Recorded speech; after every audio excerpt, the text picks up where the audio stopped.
personal branding is going out because it's so easy to manufacture with AI, right? We can all manufacture this personal brand, we're on a yacht, freaking doing whatever. But character branding is really what matters. And character branding is revealed through your stories and your actions, not your brand. We recently got to sit down with Brett Dashevsky, Terry Rice, and Colin Rocker to challenge the conventional wisdom about building an audience online. We reveal why character branding is replacing personal branding in an AI-dominated world, and how deeper connections with smaller audiences can be more valuable than massive reach with low engagement. All three share their practical insights on how to stand out authentically in today's creator economy. Let's dive in, and I hope you enjoy this conversation with Terry, Brett, and Colin. What's my message to my 1,000 true fans as to why they should follow me, essentially? What's the promise you can make them for why they should give you $100 a year and sustain your lifestyle as long as you live? So I think a lot of my content is I'm a career educator online, but I'm specifically speaking to my experience as a first-gen professional, what that's like. And so I think that specificity and being able to speak, not truth, but just like relevance and like relatability into that specific experience, and to create spaces for people, both physical with my community for the first and also in my content.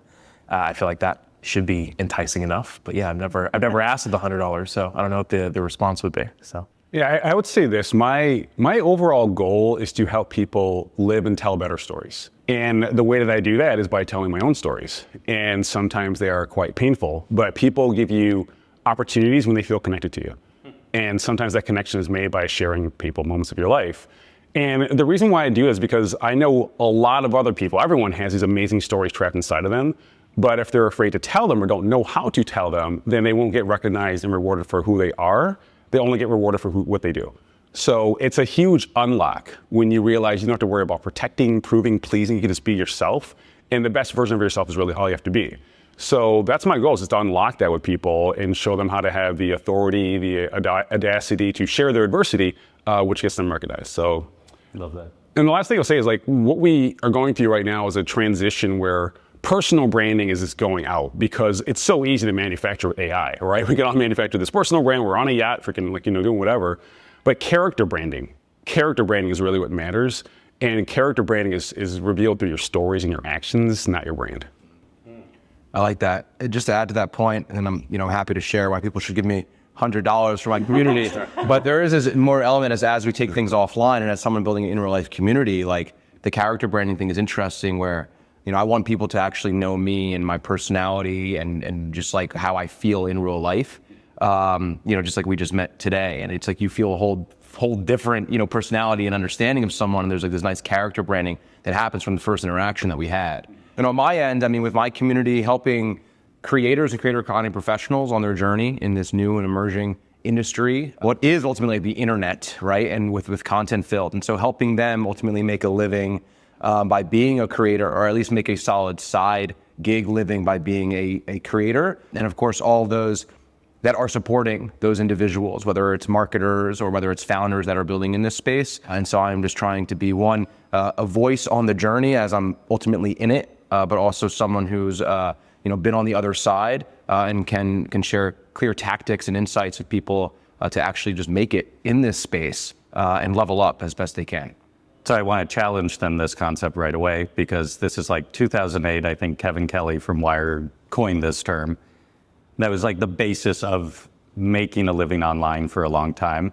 But even talking to Terry a little earlier, he's like, then you only have $100,000. And even in this space, like, does this even seem relevant anymore? What are your goals as far as the audience size you build, what you're trying to build? Is it how many people you reach? Is it the money?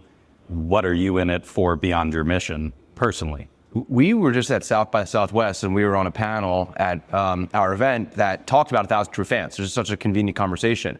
And one of the things I asked about was kind of like this element of, you have the 1,000 true fans, and then can you get another 1,000 true fans? Like you don't need to stop at that, but I think that this concept just enables you to focus down on developing like deep relationships with your audience. And it's just easily encapsulated by saying like this term 1,000 true fans, right? It could be 10,000 people, but just so people don't get so caught up in being like, I need 100,000 followers, because as we discussed, that actually might be more of a detriment to you, because like you're so broad and you don't really come off like you have the clear audience that you need.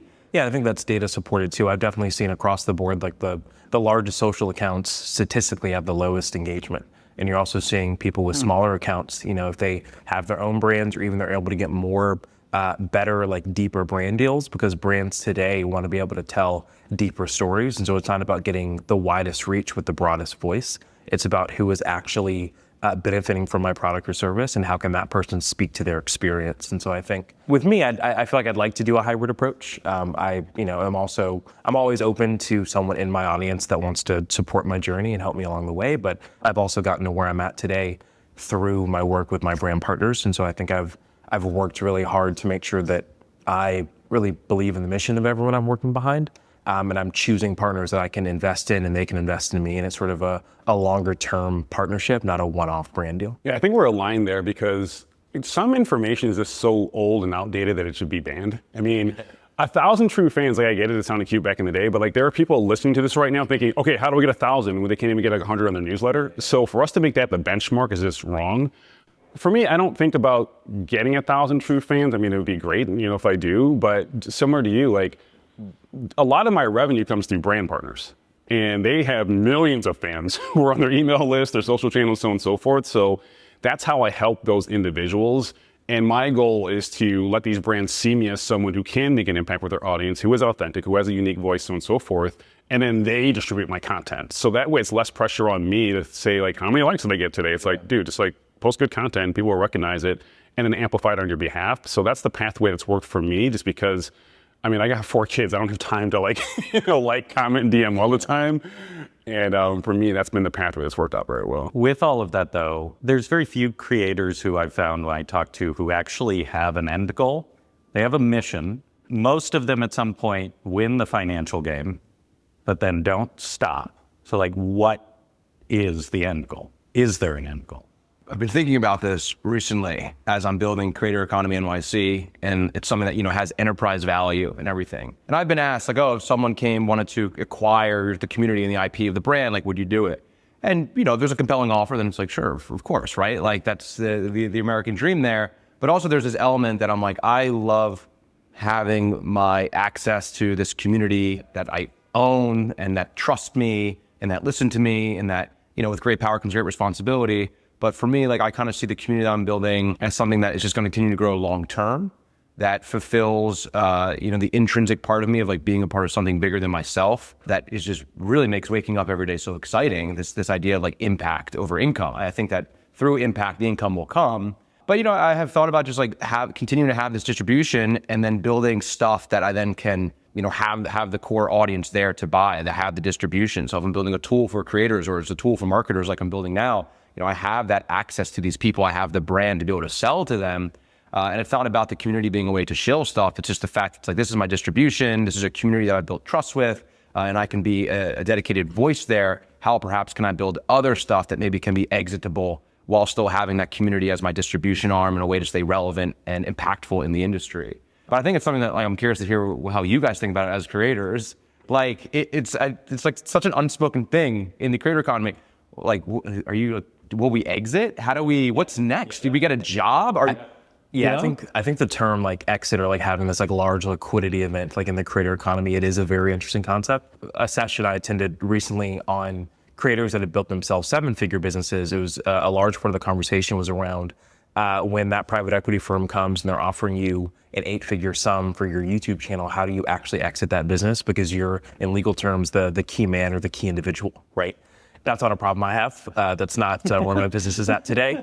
But I think as a creator, as an entrepreneur, someone living in the city, I truly, to what you were talking about, I love what I do. I love being able to wake up and be able to speak from a point of relatability, from impact, from education, from the experiences I've had to be able to speak into the lives of others. And I've got the context to realize my dad was a plumber. He worked 365 days a year. When I moved to New York, I was sleeping in an attic, couldn't even afford an apartment. And so I've been able to see that whole journey in my own life. And so to be able to wake up and speak through my own experience to someone and in my community to find value in that, like, that's amazing. Like, I feel like I'm living the dream today. And so I feel like I don't have that VC, that equity business sort of moment when I'm going to create this asset that ends up getting sold. I just hope that for me, the being able to play sort of is the end game for me. At the moment, it sounds like you're also just enjoying that you've been able to build this lifestyle for yourself. Absolutely. Yeah. I would always argue like this element of like, don't go into content creation because you want to like be rich and make $1 million. I think that there's actually a greater purpose there where it's like, go into being a creator for the sense of that intrinsic value, but also the sense of freedom where it's like you can wake up and be on your own schedule. You maybe don't need to work the 365 days a year. That like we're challenging this 9 to 5 element that Teachable, promotes so much. And so I think that's like such an interesting point when we talk about exit or money making. It's like, sure, there's going to be that 1% that are able to figure that out. But as a creator, like you're just enjoying the fact that like you're on your own schedule, you're able to create your own impact, you're able to be a creator. And then of course there's the element of hopping off of the brand partnerships train by maybe it's launching stuff that can be more scalable, like digital products or even courses or Shopify, whatever it might be. Yeah, I think we're all aligned because I'm not currently living a life that I want to escape from. So I'm not thinking like, what should be over? You know what I mean? Like this is like thought going through my head. I mean, I went through this exercise. You probably heard of it, like Ikigai, where you get very clear on like your purpose, how to show up in the world, so on and so forth. And I landed on speaking and writing. That's all I want to do is speak and write, like teach people how to like live and tell better stories. And I even think about my father as well. My dad worked in corporate for about 40 years. And when he retired, he was bored. So he started leading workshops in his home.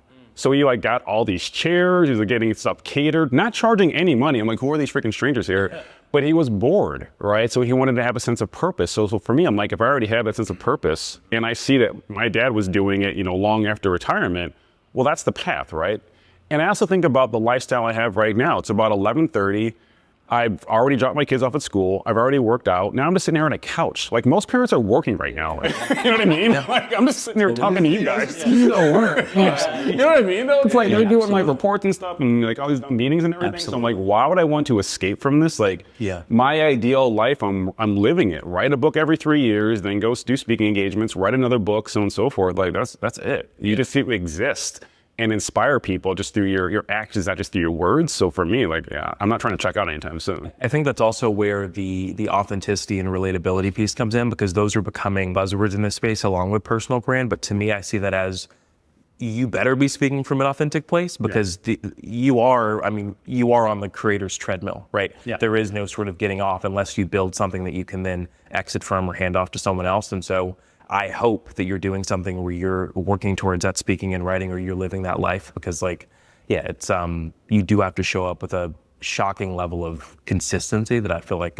surprises many people. I want to jump in real quick. Yeah. What we need is Bruce Fowler, he's an author, an amazing person. He said, what you need is unimpeachable authority. So when you're talking, like what topic can you speak to with unimpeachable authority? So on my end, I talk about resilience and overcoming challenging times. Well, on my end, I battled alcoholism. I actually went to rehab for it. I've lost 4 family members in the last 10 years. I lost my son, my father, my brother, my grandfather. So if I get up and say I'm resilient, he's got unimpeachable authority, right? So again, that's why the character brand's more important than the personal brand, because that can't be manufactured.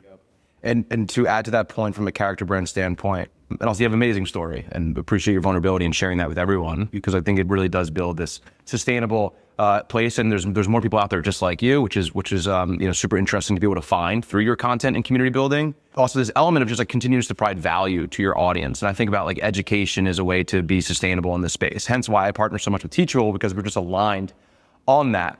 There's this guy on TikTok, you guys probably know, Hub's Life. He does like the 9 to 5 stuff. He recently left his 9 to 5, right? And he's been doing all this day in the life content, which has been great for like capturing attention. But now he's left his 9 to 5 and like the attention is slowly waning, but also this intention that he was building with his audience from a relatability standpoint has completely diminished. And what I mean by that is like attention is like, you have people that are following you and seeing your stuff, but like intention is like, will they take action for you? And I keep seeing like people being like, sending hate from Missouri. And it's like, this poor guy. But how are you going to build sustainably as a creator when kind of there's the character element is gone, the authenticity is gone, and you don't have a deeper community there, and you're not necessarily providing educational value or knowledge value to your audience. People loved watching him because they were like, I lived this same life, but now his life is a little bit different. And it's like, so it's fabricated. It's fabricated. I'm like, you're kind of living my life now, right? Our life. So that's, if he was throwing in there, talking about the journey on how to get to where he is, maybe that would drive a whole nother element for him. But I think it shows the difference between niche and maybe like a premise, or there are other words, and other people have made content on this. But like I made and I still make career-focused content. And even though I don't have a traditional career path anymore, I always made videos that was like, when I got that first consulting job, it allowed me to take my family on their first international vacation, right? And that's a relatable moment that I can still produce those moments now as an entrepreneur with one young son at home. But I've been reflecting on that situation a lot because I'm like, wow, how do I position myself in a way where hopefully I don't have to receive, or I receive less of that sort of reaction from my audience, because I feel like, because they feel like they're on the journey with me, and I haven't sort of pulled the rug underneath them and said, joke's on you, like this is, now a completely different life I'm living. Yeah. Terry, Brett, and Colin are a great example of creators who understand that true success comes from authenticity and meaningful connections, not just follower counts. By focusing on character branding revealed through their stories and actions, they've built sustainable businesses that align with their values and provide them with the freedom and autonomy they desire. This video is part of a 3-part series, so don't miss the rest of the conversation linked right here, or you can listen to the full episode on our podcast link below. We'll catch you in the next one.